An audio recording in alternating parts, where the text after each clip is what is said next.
ಪರಿಷತ್ 7 ಸ್ಥಾನಗಳ ಮತದಾನಕ್ಕೆ ಕ್ಷಣಗಣನೆ ಶುರುವಾಗಿದೆ. ವಿಧಾನಸೌಧದಲ್ಲಿ ಪರಿಷತ್ ಮತದಾನಕ್ಕೆ ಭರ್ಜರಿಯಾದಂತಹ ಸಿದ್ಧತೆಗಳು ಕೂಡ ನಡೀತಾ ಇದೆ.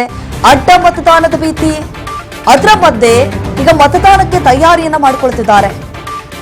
ಬೆಳಗ್ಗೆ 9 ಗಂಟೆಯಿಂದ ಸಂಜೆ 5ವರೆಗೂ ಕೂಡ ಮತದಾನ ಪ್ರಕ್ರಿಯೆ ನಡೆಯುತ್ತೆ. 7 ಸ್ಥಾನಗಳ ಅಖಾಡದಲ್ಲಿ ಒಟ್ಟು 8 ಅಭ್ಯರ್ಥಿಗಳ ಸ್ಪರ್ಧೆ ಮಾಡುತ್ತಿದ್ದಾರೆ. ಕಾಂಗ್ರೆಸ್ನಿಂದ 5, ಬಿಜೆಪಿಯಿಂದ 2, ಜೆಡಿಎಸ್ನಿಂದ 1.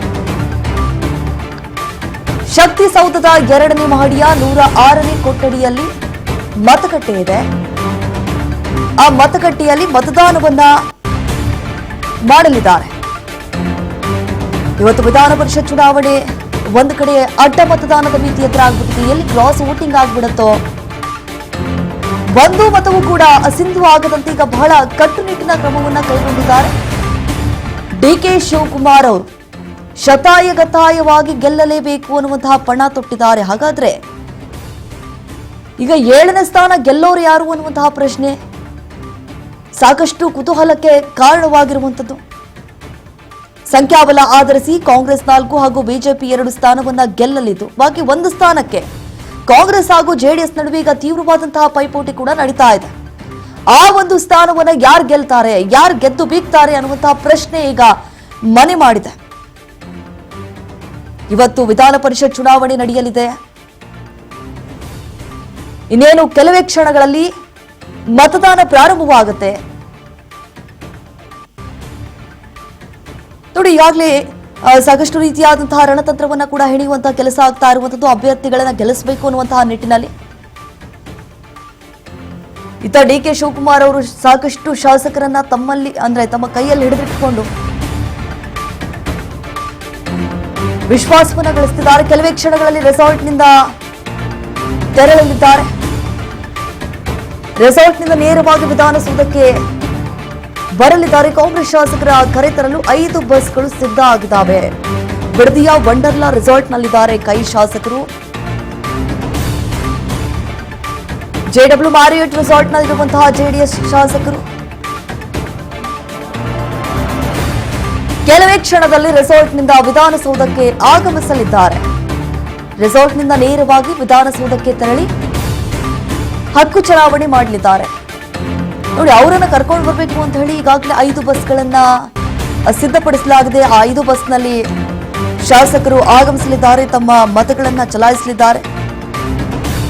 ಕೊಠಡಿ ಸಂಖ್ಯೆ 106ರಲ್ಲಿ ಮತಗಟ್ಟೆ ಇದೆ.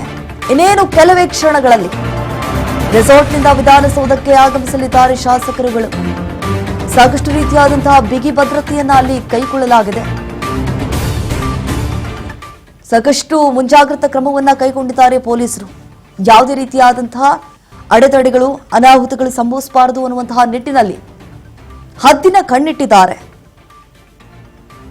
ಇವತ್ತು ಸಂಜೆ 5 ಗಂಟೆಯವರೆಗೂ ಕೂಡ ಮತದಾನ ಪ್ರಕ್ರಿಯೆ ನಡೆಯಲಿದೆ. ಜೆಡಬ್ಲ್ಯೂ ಮ್ಯಾರಿಯಟ್ ಹೋಟೆಲ್ನಲ್ಲಿ ಈಗಾಗಲೇ ಶಾಸಕರು ತಂಗಿದ್ದಾರೆ. ಇನ್ನೇನು ಕೆಲವೇ ಕ್ಷಣಗಳಲ್ಲಿ ಅಲ್ಲಿಂದ ಹೊರಡಲಿದ್ದಾರೆ.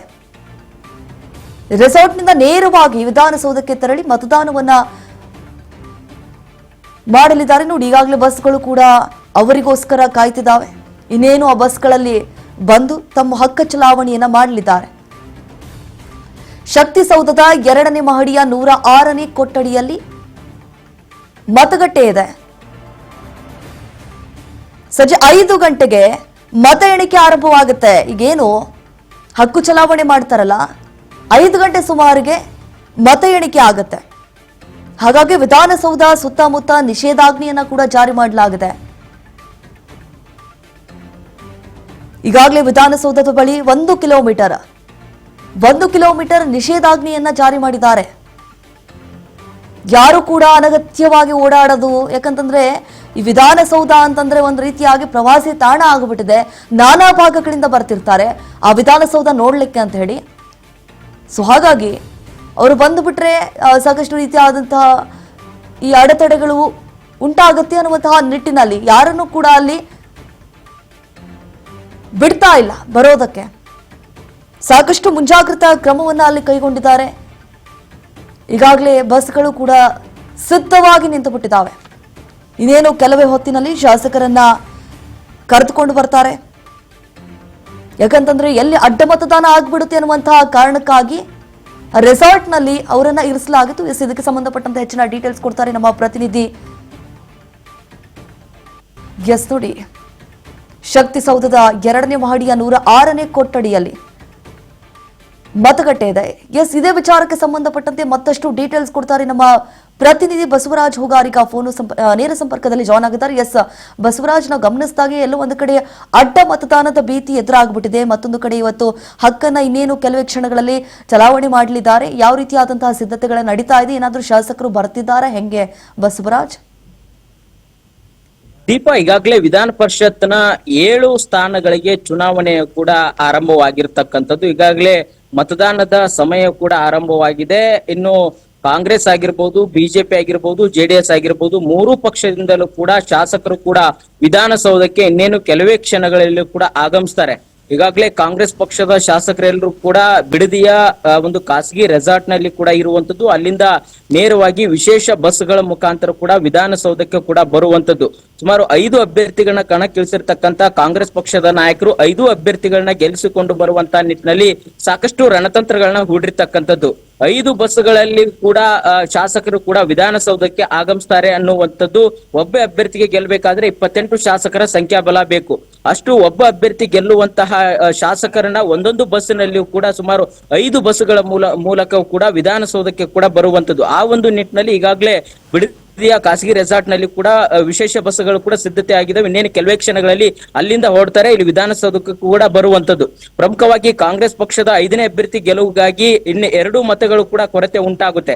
ಒಟ್ಟು 4 ಮತಗಳು ಕೊರತೆ ಉಂಟಾದಂತಹ ಸಂದರ್ಭದಲ್ಲಿ 2 ಮತಗಳು ಕೂಡ ಬಿಜೆಪಿ ಪಕ್ಷದಿಂದ ಉಚ್ಚಾಟಿತ ಆಗಿರ್ತಕ್ಕಂಥ ಎಸ್ ಟಿ ಸೋಮಶೇಖರ್ ಅವರು ಮತ್ತೆ ಶಿವರಾಮ್ ಹೆಬ್ಬಾರ್ ಅವರ ಮತಗಳು ಕೂಡ ಕಾಂಗ್ರೆಸ್ ಪಕ್ಷದ ಅಭ್ಯರ್ಥಿಗೆ ಬರ್ತವೆ ಅನ್ನುವಂತ ಲೆಕ್ಕಾಚಾರದಲ್ಲಿ ಕೂಡ ಇರುವಂತದ್ದು. ನಿನ್ನೆ ಆ ಬಗ್ಗೆ ಡಿ ಕೆ ಶಿವಕುಮಾರ್ ಅವರ ಜೊತೆ ಕೂಡ ಇಬ್ಬರು ಶಾಸಕರು ಸಹಿತ ಮಾತುಕತೆ ಕೂಡ ನಡೆಸಿದ್ದಾರೆ. ಆದ್ರೆ ಇನ್ನೆರಡು ಮತಗಳು ಕೂಡ ಅವಶ್ಯಕತೆ ಕಾಂಗ್ರೆಸ್ ಪಕ್ಷದ ನಾಯಕರಿಗಿರುವಂತದ್ದು.